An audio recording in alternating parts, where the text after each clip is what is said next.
സുഹൃത്തുക്കളെ എല്ലാവർക്കും നമ്മുടെ പുതിയ വീട്ടിലേക്ക് സ്വാഗതം. ഞാൻ ഇന്ന് ഈ പറയാൻ വന്നിരിക്കുന്ന കാര്യം കേൾക്കുമ്പോൾ ഒരുപാട് ആളുകൾക്ക് ഒരുപാട് സന്തോഷമാകുമെന്ന് എനിക്ക് നല്ല ഉറപ്പാണ്. എന്താണെന്ന് വെച്ച് കഴിഞ്ഞാൽ ആ ഒരു കാര്യം ഞാൻ പറയുന്നതിന് മുൻപ് തന്നെ ആ സിനിമയെ പറ്റി പറയാം. അതായത് കമൽഹാസനും അതേപോലെ തന്നെ രജനീകാന്തും ഒരുമിച്ചെത്തുന്നൊരു ചിത്രം ഇപ്പോൾ ഇതാ വരാനിരിക്കുന്നുണ്ട്. അതിൻ്റെ ട്രെയിലറുകളൊക്കെ കഴിഞ്ഞ ദിവസങ്ങളിലൊക്കെ നിങ്ങൾ കണ്ടതായിരിക്കും. അപ്പോൾ ആ സിനിമയിൽ വില്ലനായിട്ട് ഒരാൾ വരുന്നുണ്ട് എന്നുള്ളതാണ് നമ്മളിപ്പോൾ ഓരോ വാർത്തകളിലൊക്കെ പലപ്പോഴും നമ്മൾ കണ്ടുകൊണ്ടിരിക്കുന്നത്. അതായത് ഈ സിനിമയിലൊരു വില്ലൻ, ഒരു കൊടൂര വില്ലൻ ഒരാൾ വരാൻ പോകുന്നുണ്ട്. അത് മലയാള സിനിമയിൽ നിന്നുള്ള ഒരാളാണെന്നാണ് വാർത്തകളിലൊക്കെ വന്നിരിക്കുന്നത്. എത്രത്തോളം സത്യാവസ്ഥയുണ്ടെന്ന് അറിയില്ല, എത്രത്തോളം പറയുന്ന കാര്യങ്ങൾ വ്യക്തത ഉണ്ടെന്ന് അറിയില്ല. എന്ത് തന്നെയാണെങ്കിലും ആ വരാൻ പോകുന്ന വില്ലൻ ഒരു വല്ലാത്തൊരു വില്ലൻ തന്നെയായിരിക്കും. ആ ഒരു കാര്യം എനിക്ക് ഉറപ്പാണ്. എന്തായാലും ആ സിനിമയെപ്പറ്റി ഞാനിപ്പോൾ പറഞ്ഞു. അതായത് വരാൻ പോകുന്ന സിനിമ രജനീകാന്തും അതേപോലെ തന്നെ കമൽഹാസനും കൂടി വരാൻ പോകുന്ന സിനിമ, ആ സിനിമയുടെ ട്രെയിലർ എന്തായാലും ഞാൻ ആദ്യം നിങ്ങളൊന്ന് കാണിക്കാം. നിങ്ങൾ കണ്ടതായിരിക്കും. എന്നാലും അത് കണ്ടിട്ട് നമുക്ക് ബാക്കി വീഡിയോയിലേക്ക് വരാം.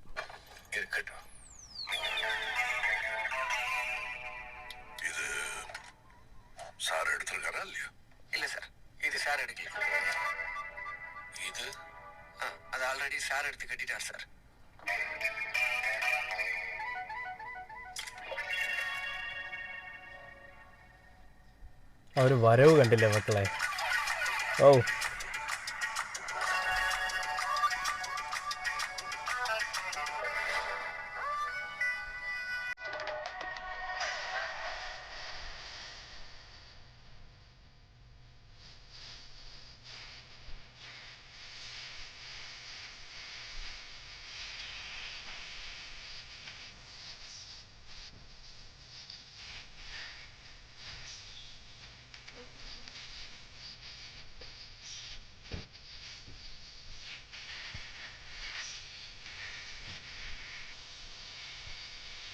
ഈ ഒരു വീഡിയോ നിങ്ങൾ എല്ലാവരും കണ്ടതായിരിക്കും.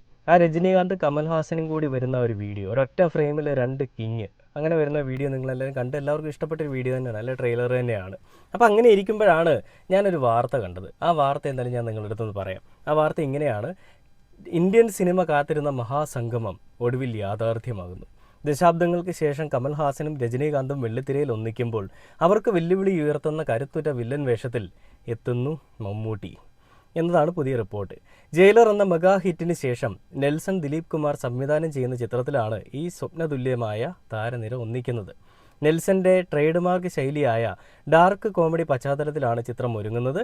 കമലും രജനിയും തുല്യ പ്രാധാന്യമുള്ള വേഷത്തിലെത്തുമ്പോൾ കഥാഗതിയെ മാറ്റിമറിക്കുന്ന മാസ് വില്ലൻ വേഷമാകും മമ്മൂട്ടിയുടേതെന്നാണ് സൂചന. നേരത്തെ മണിരത്നത്തിൻ്റെ ദളപതി എന്ന ചിത്രത്തിൽ രജനീകാന്തും മമ്മൂട്ടിയും ചേർന്ന് സൃഷ്ടിച്ച തരംഗം ഇന്നും പ്രേക്ഷക മനസ്സിലുണ്ട്. വർഷങ്ങൾക്കിപ്പുറം കമൽഹാസൻ കൂടി ഈ കൂട്ടുകെട്ടിലേക്ക് എത്തുമ്പോൾ അത് ഇന്ത്യൻ സിനിമാ ചരിത്രത്തിലെ തന്നെ ഏറ്റവും വലിയ കാസ്റ്റിംഗ് ആയി മാറും. ചിത്രത്തിൻ്റെ ഔദ്യോഗിക പ്രഖ്യാപനത്തിനായിട്ട് ആരാധകർ ആകാംക്ഷയോടെ കാത്തിരിക്കുകയാണ്. നെൽസന്റെ സംവിധാനത്തിൽ ഒരുങ്ങുന്ന ഈ ബിഗ് ബഡ്ജറ്റ് ചിത്രം സിനിമാ പ്രേമികൾക്ക് ഒരു ദൃശ്യവിരുന്നായിരിക്കുമെന്നാണ്, ഒരു ഉറപ്പായിട്ടാണ് ഇവർ വന്നിരിക്കുന്നതെന്നാണ് പറയുന്നത്. പിന്നെ വേറൊരു കാര്യം, അതിൽ ഒരുപാട് കമൻറ്റുകളൊക്കെ ഉണ്ട് കേട്ടോ. അതായത് അതിൽ പറയുന്ന കാര്യം ഇങ്ങനെയാണ്, അതോടെ ഞാൻ പറഞ്ഞിട്ട് എന്തായാലും ബാക്കി കാര്യത്തിലേക്ക് വരാം. മമ്മൂട്ടിയാണെങ്കിൽ അണ്ണന്മാർ ഒന്ന് വിറയ്ക്കുമല്ലോ. ക്ലാസ് മാസ് സ്റ്റാറുകൾക്ക് ക്ലാസ് മാസ് വില്ലൻ എന്ന് പറഞ്ഞുകൊണ്ടാണ് വേറൊരു പോസ്റ്റ് വന്നിരിക്കുന്നത്. ദളപതി എന്ന ചിത്രത്തിൽ സാക്ഷാൽ സ്ക്രീൻ പ്രസൻസിന് ഉടമയായ രജനിയെ വരെ സൈഡാക്കിയ മുതലാണ്. അപ്പോൾ ആ വരവ് ഒന്നൊന്നര വരവ് തന്നെയായിരിക്കും. The greatest of all time Mammootty, the got എന്നൊക്കെ പറഞ്ഞുകൊണ്ടാണ് പല കമൻറ്റുകളും വന്നിരിക്കുന്നത്. അപ്പോൾ വരാനിരിക്കുന്നത് എന്തോ വലിയ സംഭവമാണെന്ന് നമുക്കെല്ലാവർക്കും ഇപ്പം തന്നെ ഏകദേശം മനസ്സിലായിട്ടുണ്ടാവും. മമ്മൂട്ടി ഏതെങ്കിലും ഒരു സിനിമയിലുണ്ടെങ്കിൽ ആ സിനിമ ഏതൊക്കെ രീതിയിൽ എവിടെ കൂടെയൊക്കെ പോകുമെന്നുള്ളത് നമുക്കെല്ലാവർക്കും ചിന്തിക്കാവുന്നതേ ഉള്ളൂ അല്ലേ. അപ്പോൾ ഈ സിനിമയിൽ രണ്ട് പേര്, അതായത് പ്രധാന കഥാപാത്രങ്ങളായിട്ട് രജനീകാന്തും കമൽഹാസനും എത്തുമ്പോൾ അവരെ വിറപ്പിക്കുന്ന വലിയൊരു വില്ലനായിട്ടാണ് മമ്മൂക്ക എത്താൻ പോകുന്നത്. അപ്പോൾ അങ്ങനെ എത്താൻ പോകുമ്പോൾ അത് ഏത് രീതിയിലായിരിക്കും കഥാപാത്രം അദ്ദേഹം ചെയ്തു വെച്ചിരിക്കുന്നത്, അല്ലെങ്കിൽ കഥാപാത്ര രൂപീകരണത്തിന് വേണ്ടിയിട്ട് ഏതൊക്കെ രീതിയിലായിരിക്കും അദ്ദേഹം പ്രവർത്തിച്ചിരിക്കുന്നത് എന്നുള്ളത് നമുക്ക് സാധാരണ മനസ്സിലൊന്ന് ചിന്തിക്കുമ്പോൾ മനസ്സിലാവും. മമ്മൂക്കയുടെ ഓരോ സിനിമകൾ എടുത്ത് നോക്കുകയാണെങ്കിൽ, മമ്മൂക്കയുടെ ഇപ്പോൾ ഇറങ്ങിയിട്ടുള്ള കളങ്കാവൽ നോക്കിയാൽ പോലും അതിൽ മമ്മൂക്ക ഒരേ സമയം വില്ലനായിട്ടും നായകനായിട്ടും പ്രതിനായകനായിട്ടും എല്ലാം സൈക്കോ ആയിട്ടും എല്ലാം അഭിനയിക്കുന്നുണ്ട്. അപ്പോൾ പിന്നെ ഈ സിനിമ അദ്ദേഹത്തിന് കിട്ടുമ്പോൾ അദ്ദേഹം ഏത് രീതിയിലായിരിക്കും, അതൊരു ഫുള്ള് വില്ലനായിട്ട് തന്നെ അഭിനയിക്കാനെന്നാണ് മമ്മൂക്കയുടെ അടുത്ത് പറഞ്ഞിരിക്കുന്നതെന്നാണ് ഈ പോസ്റ്റുകളിലൊക്കെ പറയുന്നത്. എത്രത്തോളം വാസ്തവമുണ്ടെന്നറിയില്ല, ഞാൻ വീണ്ടും പറയുകയാണ്. ഇനി വാസ്തവമാണെന്നുണ്ടെങ്കിൽ ഈ സിനിമാ ചരിത്രത്തിലെ ഏറ്റവും ഒരു കിടിലൻ സിനിമ തന്നെയായിരിക്കും. നമുക്കറിയാം ജയിലർ എന്ന് പറയുന്ന സിനിമയ്ക്കകത്തിൽ ലാലേട്ടനുണ്ടല്ലേ. ലാലേട്ടൻ അതിൽ ഒരു എന്താ പറയുക, അവരുടെ ഒരു നല്ലൊരു കഥാപാത്രമായിട്ട്, വില്ലനാണോ വില്ലനല്ല, എന്നാൽ ഗുണ്ടയാണോ ഗുണ്ടയുമല്ല എന്നാൽ നായകനാണ് അതുമല്ല എന്നൊക്കെയുള്ള രീതിയിലാണ് ലാലേട്ടൻ ആ സിനിമ ചെയ്തു വെച്ചിരിക്കുന്നത്. അതിൽ തെറ്റ് ചെയ്യുന്നവന്മാരെ തലക്കടിച്ച് കൊന്നുകളയുന്ന അല്ലെങ്കിൽ ഒരു ഒരു ഗ്യാങ്സ്റ്ററായിട്ടാണ് ലാലേട്ടൻ ഉള്ളതെങ്കിൽ ഇവിടെ കൊടൂര വില്ലനായിട്ടാണ് മമ്മൂക്ക വരാൻ പോകുന്നത്. മലയാള സിനിമാ ലോകത്തിനെ അങ്ങ് ഓസ്കാർ അക്കാദമി വരെ എത്തിച്ച് അമേരിക്കയിലെത്തിച്ച് ബ്രിട്ടീഷുകാർ ഇടയിലും സിനിമ തരംഗമാക്കിയ പ്രമേയുഗം എന്ന് പറയുന്ന സിനിമ കണ്ട് അമേരിക്കക്കാർക്ക് വരെയും ഭ്രമമുണ്ടാക്കിയ അങ്ങനെ ഒരു മുതലാണ് മമ്മൂക്ക. അതായത് മലയാള സിനിമാ മേഖലയെ വാനോളം ഉയർത്തി ഇന്നും മലയാള സിനിമാ മേഖല പല ആളുകളും മലയാള സിനിമാ മേഖലയെ പറ്റി പറയുമ്പോഴും എടുത്തു പറഞ്ഞൊരു പേര് മമ്മൂക്കയുടെ പേരാണ്. അതായത് മലയാള സിനിമാ മേഖല എന്നവർക്ക് പറയുമ്പോഴും ആദ്യം അവരുടെ വായിൽ വരുന്ന മലയാള സിനിമയിലുള്ള മമ്മൂക്കയാണ്. 100 കോടിയും 200 കോടിയും 300 കോടിയും ഒക്കെ അടിക്കുന്ന പല നടന്മാരുണ്ടായിട്ടും മലയാള സിനിമയെ മമ്മൂക്കയുടെ പേരിൽ അറിയപ്പെടണമെന്നുണ്ടെങ്കിൽ, അല്ലെ മലയാള സിനിമയെ പറ്റി പറയുമ്പോൾ മമ്മൂക്കയുടെ പേരിൽ മലയാള സിനിമ അറിയുന്നുണ്ടെങ്കിൽ അതിലെന്തൊക്കെയോ വലിയ കാര്യങ്ങളുണ്ട്. എന്തൊക്കെയോ എന്നല്ല, അതിലെ പ്രധാന കാരണം മമ്മൂക്ക ഉണ്ടാക്കി വെച്ചിട്ടുള്ള അദ്ദേഹത്തിൻ്റെ ഇമേജ്, മമ്മൂക്ക ഉണ്ടാക്കി വെച്ചിട്ടുള്ള വാല്യൂ, മമ്മൂക്ക ആയിട്ടുണ്ടാക്കി വെച്ചിട്ടുള്ള മലയാള സിനിമ മേഖല. മമ്മൂക്കയാണ് മലയാള സിനിമാ മേഖലയെ ഇത്രയും അധികം ഉയർത്തിക്കൊണ്ട് വന്നിട്ടുള്ളത്. അതെല്ലാവർക്കും അറിയാം അല്ലേ. അത് 100 കോടി 200 കോടിയിലൊന്നുമല്ല കാര്യം. നല്ല ഒരുപിടി സിനിമകൾ വേണം. ആ നല്ല സിനിമകൾ ഉണ്ടെങ്കിലേ മലയാള സിനിമ എക്കാലത്തും എല്ലാവരുടെയും മനസ്സുകളിൽ നിൽക്കുകയുള്ളൂ. അല്ലെങ്കിൽ മറ്റ് പല ആളുകളും ഹിന്ദി സിനിമ അല്ലെങ്കിൽ തമിഴ് എന്നുള്ള ഈ സിനിമാ മേഖലയിലേക്ക് പോകുന്നത് എന്തുകൊണ്ടാണ്?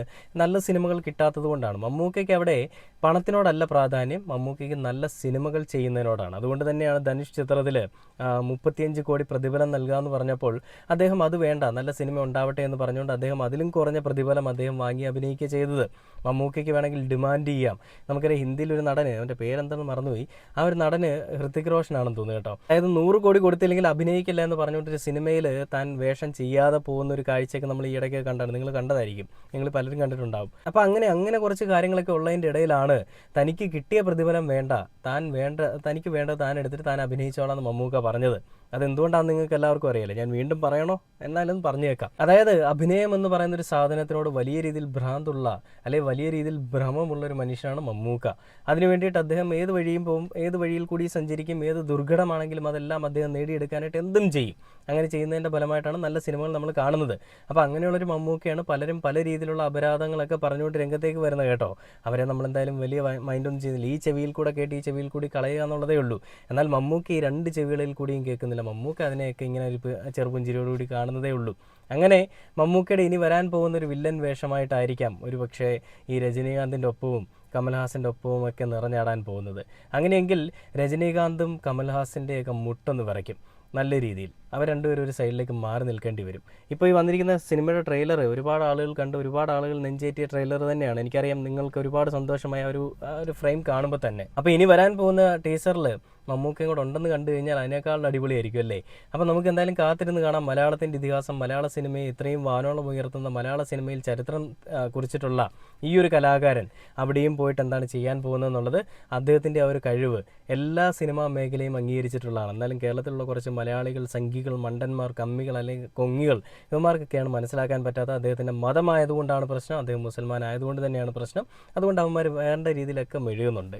ഏതൊക്കെ രീതിയിൽ മെഴുകിയാലും എന്തൊക്കെ കളികൾ കളിച്ചാലും മമ്മൂക്ക ഇവിടുത്തെ ഉള്ള ജനങ്ങൾക്കെല്ലാം അറിയാം. അതുകൊണ്ട് തന്നെ മമ്മൂക്കയുടെ ഒരു സ്റ്റാൻഡ് അല്ലെങ്കിൽ മമ്മൂക്കയുടെ ഒരു വാല്യൂ അതെന്നും നീയൊക്കെ പറയുന്ന പേട്ടനേക്കാളിലും നീയൊക്കെ പറയുന്ന മറ്റുള്ള മാമന്മാരെക്കാളിലും അണ്ണച്ചിമാരെക്കാളിലും ഒക്കെ ഉയരെയായിരിക്കും എന്ന് പ്രത്യേകിച്ച് പറഞ്ഞുകൊണ്ട് ഈ ഒരു വീഡിയോയുടെ അവസാനിക്കുകയാണ്. എന്തായാലും മമ്മൂക്കയുടെ ഒരു തിരിച്ചുവരവ് അല്ലെങ്കിൽ മമ്മൂക്കയുടെ ഒരു വില്ലൻ, ആ ഒരു വില്ലനിസം, മമ്മൂട്ടിയുടെ ഒരു ഭ്രമയുഗം അല്ലെങ്കിൽ മമ്മൂട്ടിയുടെ ഒരു ഭ്രാന്ത് നമുക്ക് കാണാൻ സാധിക്കട്ടെ എന്ന് പറഞ്ഞുകൊണ്ട് പുതിയൊരു വീഡിയോ ആയിട്ട് കാണാം. Okay, by.